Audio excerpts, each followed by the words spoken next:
أعوذ بالله من الشيطان الرجيم. بسم الله الرحمن الرحيم.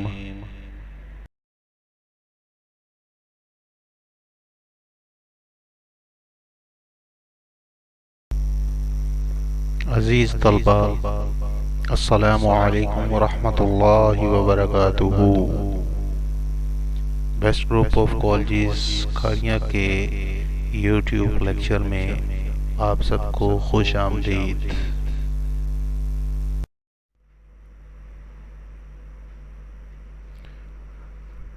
سب سے پہلے میرے ساتھ مل کر دعا پڑھیں۔ رب اشرح لی صدری ویسر لی امری واحلل عقدۃ من لسانی یفقہوا قولی۔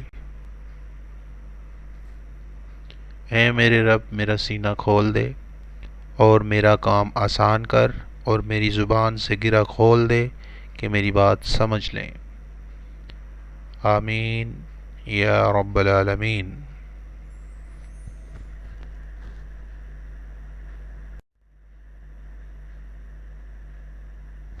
عزیز طلبہ، آج کے سبق کا عنوان ہے چند شعری اصطلاحات۔ ایک بات آپ سب نے یاد رکھنی ہے کہ امتحانات کے اندر جو اردو میں پرچہ آئے گا، اس میں معروضی سوالات کی نئی طرز کے مطابق شعری اصطلاحات، قافیہ، ردیف، مطلع اور مقطع وغیرہ سے متعلق 5 سوالات جو ہیں یہ آپ کے شامل ہوں گے۔ سب سے پہلے ہم قافیہ کے بارے میں پڑھیں گے کہ قافیہ کیا ہوتا ہے، اور اس کے بعد پھر ہم ردیف کو، پھر مطلع کو اور پھر مقطع کو ہم نے جو ہے یہ وضاحت کرنی ہے۔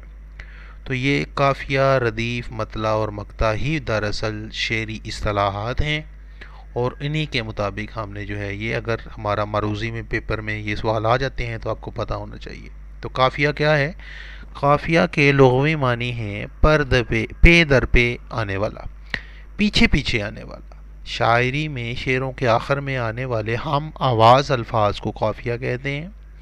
شعر میں ردیف ہونے کی صورت میں یہ الفاظ ردیف سے پہلے آتے ہیں، یعنی یہ جو قافیہ ہے یہ ہم آواز الفاظ ہیں۔ انہیں ہم ایک جیسی آوازوں والے الفاظ آسان لفظوں میں ہم کہہ سکتے ہیں۔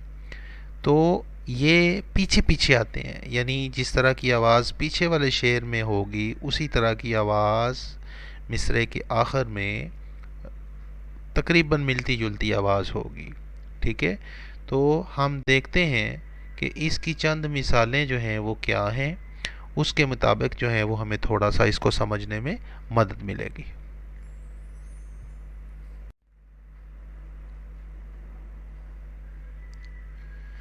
اب آپ ان مثالوں کے اوپر ذرا غور کیجئے گا کہ بندہ و صاحب و محتاج و غنی ایک ہوئے، تیری سرکار میں پہنچے تو سبھی ایک ہوئے۔ اب ذرا اس شعر کے اوپر آپ غور کریں تو اس میں آپ کو جو ہے وہ نظر آ رہا، یہ اقبال کا شعر ہے، اور اس کے اندر جو لفظ ہیں سبھی اور غنی، یہ دراصل قافیہ ہیں۔ اگر آپ ان کو غور سے دیکھیں گے تو آپ کو سمجھ آ جائے گی۔ آپ دیکھیں کہ اس میں ایک میں ہے غنی ایک ہوئے، اور دوسرے میں ہے سبھی ایک ہوئے۔ اب اس کی دوسری مثالوں کی طرف بھی چلتے ہیں۔ مولانا حالی کا ایک شعر ہے، اتر کر ہیرا سے سوئے قوم آیا، اور ایک نسخہ کیمیا بھی ساتھ لایا، اور ایک نسخہ کیمیا ساتھ لایا۔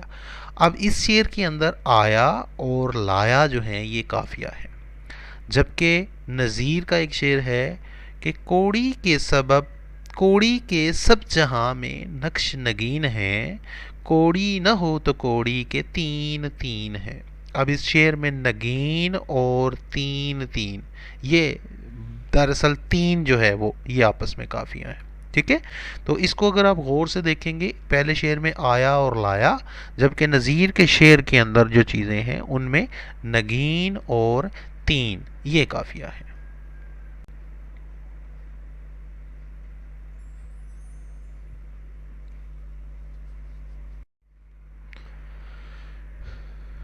اچھا جی بیٹا جی، اس کے بعد آپ دیکھیں گے کہ ہمارا جو اگلا لیکچر ہے، اگلا ٹاپک ہے سوری، وہ ردیف کا ہے. چونکہ ہم نے پیچھے والے الفاظ پڑھے تھے کہ ہم نے کون کون سے، سب سے پہلے ہم نے قافیہ کو پڑھا، اس کے بعد ہم جو ہیں وہ ردیف کی طرف بڑھتے ہیں کہ شعری اصطلاحات کے اندر ردیف جو ہے یہ کیا ہوتا ہے. اب ردیف کے جو لغوی معنی ہے لغت کے اندر، یہ گھڑ سوار کے پیچھے پیچھے بیٹھنے والا، ٹھیک ہے جی، گھوڑے کے پیچھے جو ہے وہ بیٹھنے والا، جسے آپ بیسیکلی کہہ سکتے ہیں. اور شعر میں وہ لفظ یا الفاظ جو کسی نظم یا غزل کے شعروں میں قافیے کے بعد بغیر کسی تبدیلی کی آئیں، انہیں ردیف کہتے ہیں.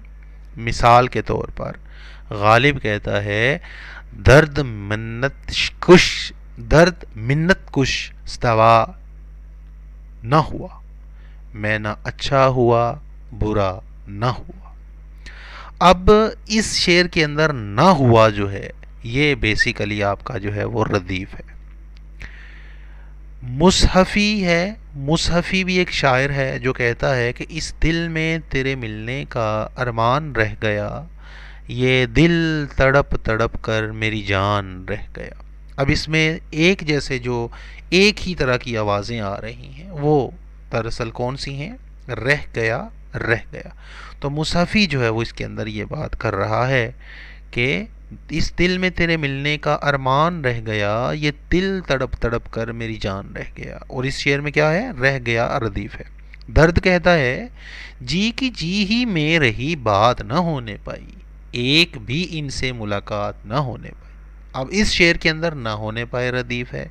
جبکہ آتش کہتا ہے: جان پر کھیلا ہوں میں میرا جگر دیکھنا، جی رہے یا نہ رہے مجھ کو ادھر دیکھنا. اب اس شعر کے اندر جو ہے وہ دیکھنا ردیف ہے، کیونکہ پہلے مصرے میں اور شعر کے دوسرے مصرے کے آخر میں جو ہے یہ ایک جیسی آوازیں اور ایک ہی لفظ، چونکہ لفظ ہی دونوں ایک جیسے ہیں سو آوازیں بھی ایک جیسی ہی ہوں گی اس کے اندر.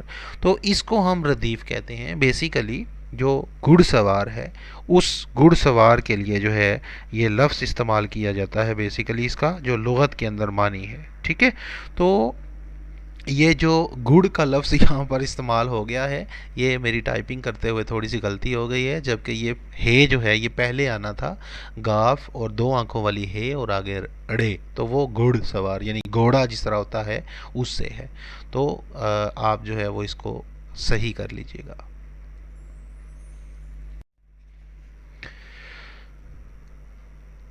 اچھا جی، اس کے بعد جو ہے وہ ہمارا اگلا ٹاپک ہے مطلع. تو مطلع جو ہے اس کے بارے میں ہم دیکھیں گے کہ مطلع جو ہے یہ کسے کہتے ہیں. تو مطلع مطلع کے لغوی معنی ہیں طلوع ہونے کی جگہ یا چاند سورج کے نکلنے کی جگہ. شاعری میں غزل کے پہلے شعر کو جس کے دونوں مصرے ہم قافیہ اور ردیف ہوتے ہیں مطلع کہتے ہیں. غزل میں ایک سے زیادہ مطلع بھی آ سکتے ہیں، مگر ان سب کو غزل کے شروع میں آنا چاہیے. مثال کے طور پر میر کہتا ہے: فقیرانہ آئے صدا کر چلے، میاں خوش رہو ہم دعا کر چلے. غالب کہتا ہے: ابن مریم ہوا کرے کوئی، میرے دکھ کی دوا کرے کوئی. مومن کہتا ہے: عصر اس کو ذرا نہیں ہوتا، رنج راحت فضا نہیں ہوتا. جبکہ حسرت کہتا ہے: تجھ کو پاس وفا ذرا نہ ہوا، ہم سے پھر بھی تیرا گلا نہ ہوا.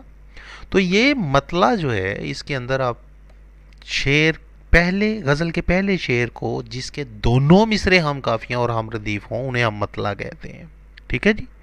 تو اس کے اندر آپ دیکھیں کہ یہ جو غزل ہوتی ہے اس غزل کے پہلے شعر میں بھی شاعر جو ہے وہ دونوں ہی مصروں کو ہم قافیہ اور ہم ردیف کرتا ہے. کر چلے کوئی کوئی ہوتا ہوتا ہوا ہوا.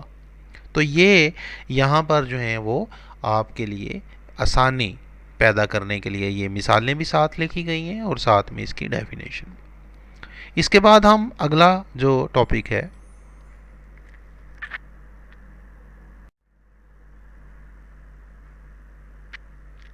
جی عزیز طلبہ، ہمارا آج کا جو شعری اصطلاحات ہیں اس کے آج کا جو آخری ہمارے پاس رکن ہے وہ ہے مقطع.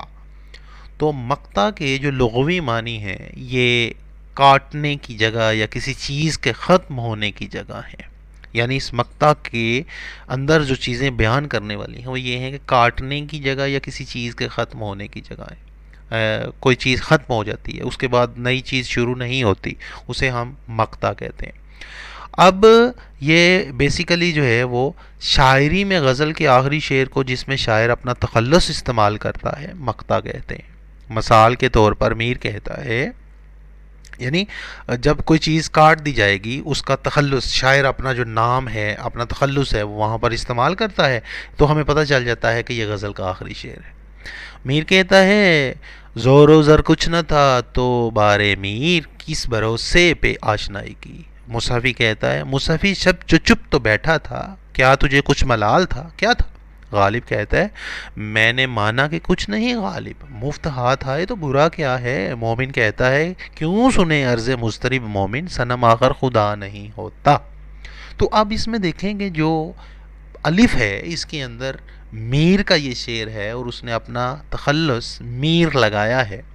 مصحفی اس نے اپنا تخلص مصحفی لگایا ہے، غالب نے بھی اپنا مصرے کے اندر اپنا نام لکھا ہے، اپنا تخلص استعمال کیا ہے۔ اس کا مطلب ہے کہ اس غزل کے اوپر والی جو حصے ہیں ان سارے حصوں کے اندر بنیادی طور پر وہ ساری باتیں، وہ ساری چیزیں جو ہیں وہ یقینی طور پر ہمارے پاس آ گئی ہیں، اور ہمیں پتہ چل جانا چاہیے کہ جو اب غزل ہے یہ ختم ہونے کو ہے۔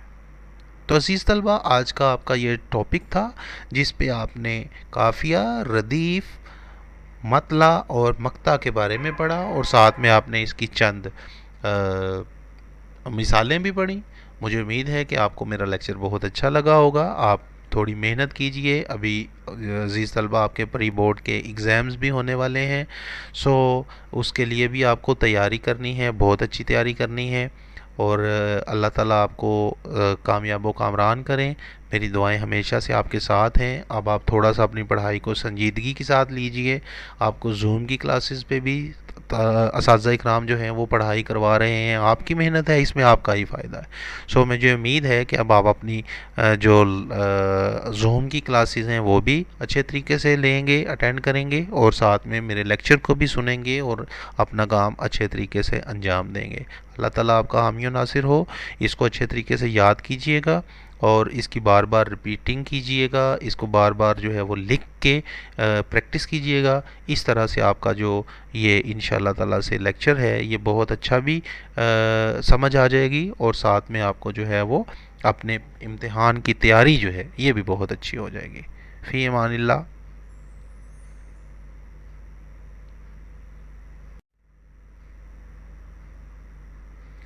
عزیز طلبہ، اپنا اور اپنے گھر والوں کا بہت سارا خیال رکھیے گا، کیونکہ حالات جو ہیں وہ بہت زیادہ خراب ہیں، اور اسی کی بیس پہ جو ہے وہ ہمیں اللہ تعالیٰ صحت اور تندرستی عطا فرمائے۔